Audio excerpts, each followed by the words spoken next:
पूरे क्राउड ने हेलो, और इतने लोग खड़े कभी नहीं हुए अभी तक किसी को। कैसे हैं आप लोग? इससे पहले जो आए होंगे लोग वो सबके होंगे, हम बस इन्हीं के हैं।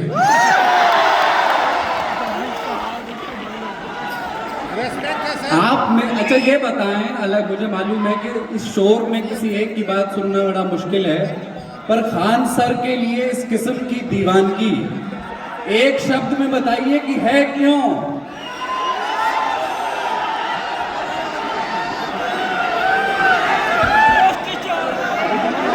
बहुत अच्छा बनाते हैं, अच्छा बोलते हैं। लल्लन टॉप आदमी है। बोल दीजिए। बैठ जाइए, सेटल हो जाइए।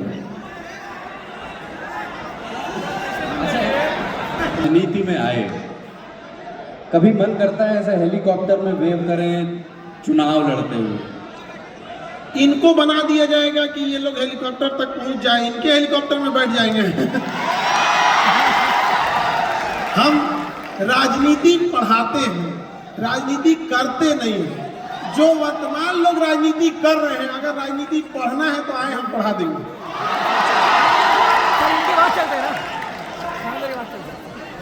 मैं ना, मुझे इतनी आपकी गंभीर छवि है, थोड़ा उससे इतर भी मैं बात करना चाहता हूँ, और गंभीर बात भी अपन करेंगे, भारत की शिक्षा व्यवस्था पर बात करेंगे, बिहार के बारे में भी। पर मैं वंडर करता हूँ, बिला आपसे बात हो रही थी कि आप सुबह से लेकर के कितने रात 9 बजे तक क्लास करते हैं। मैं चूंकि ब्रॉडकास्टिंग मीडियम में काम करता हूँ और मैं जानता हूँ कि इसका एक असर आवाज घूम रहा है। और हम इन सब से कहते हैं कि पुराना गाना और सैड सॉन्ग मत सुना करो, पुरान दर्द खदड़ के उठार देता है पूरा। तो इसका बड़ा असर पड़ता है कि हम अभी किस मानसिक दौर से गुजर रहे हैं। और अगर बहुत खाली बैठे हैं और थोड़ी सी तकलीफें लगी हैं, तो इसमें संगीत एक मरहम का काम न करके बल्कि उस जख्म को और ताजा करने का काम कर देता है। हमारे यहाँ थोड़े से मुद्दे अलग होते हैं। पर्सनली हम क्या कर सकते हैं? अभी हम लोग अरवा चावल उसना चावल से ज़्यादा दूर नहीं निकल पाए हैं लोग। जो प्रधानमंत्री, इतने विजनरी प्रधानमंत्री, आप देखिए नरेंद्र मोदी को, आप जीता हुआ व्यक्ति जितना मेहनत करते हैं उतना हारे हुए इंसान को करना चाहिए, जबकि जीते हुए। इंडस्ट्रीज की बात करेंगे, वर्ल्ड क्लास यूनिवर्सिटीज़ की, इंफ्रास्ट्रक्चर की, कनेक्टिविटी की, यहाँ आए तो हम लोग उनको भी बिगाड़ दिए, लोग उन्हों से कहवा दिए कि उसना चावल अरवा चावल। तो थोड़ा ज़रूरत है इससे ज़्यादा आगे आने की, कि हम क्या मांग सकते हैं। हमारे लिए अच्छी यूनिवर्सिटीज़ दे दीजिए।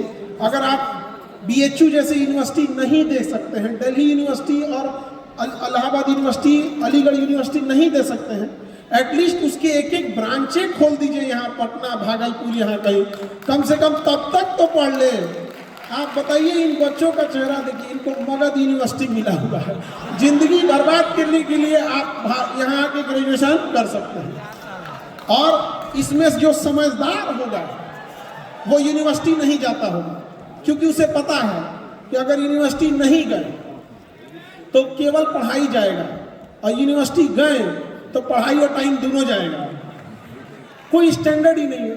तो थोड़ा एजुकेशन सेक्टर को ज़रूरत है प्राइमरी से लेके और टॉप लेवल तक में एक रेगरस सुधार करने की। जो चीज़ें चली आ रही हैं वही चलते आ रहा है, ये गलत है। एक इंटरव्यू में आपने कहा था कि प्रधानमंत्री, चूंकि आपने उनका जिक्र किया, प्रधानमंत्री ने 70% काम ठीक किए।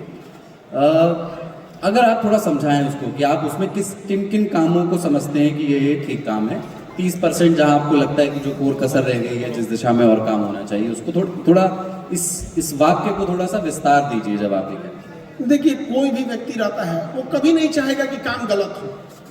तो टॉप लीडरशिप में एक सबसे बड़ा प्रॉब्लम क्या आता है कि जो ग्राउंड पर इंप्लीमेंट करने वाला है वो कैसा है। तो हम लोग ये सोच लेते हैं कि दिल्ली में बैठा टॉप लीडरशिप वो उड़ीसा के किसी गांव में बैठ के देख पा रहा है, वहां नहीं देख पा रहा है। वहां जरूरत है जो ग्राउंड पर है उसको ईमानदारी से काम करने का, उसकी अकाउंटेबिलिटी होनी चाहिए। उसकी अकाउंटेबिलिटी के लिए जरूरी यह है कि टाइम फ्रेम आप फिक्स कर दीजिए कि ये चीजें इतनी देर में होनी चाहिए। एक छोटा सा जैसे यहाँ यूनिवर्सिटीज का सेशन 4 साल की जगह 6 साल हो जाएगा, कोई पूछने वाला नहीं है। वीसी को तुरंत सस्पेंड कर देना चाहिए। किस काम का वीसी जब उसको एग्जाम लिया नहीं जा रहा है, तो भाषण लेने के लिए बैठा है, वहां सैलरी लेने के लिए। हम क्या करेंगे, 20-20 लाख बच्चों का 10th और 12th का एग्जाम टाइम से हो जाता है, रिजल्ट भी टाइम से आ जाता है। अब 10,000 बच्चों का वीसी से एग्जाम लिया नहीं जाता।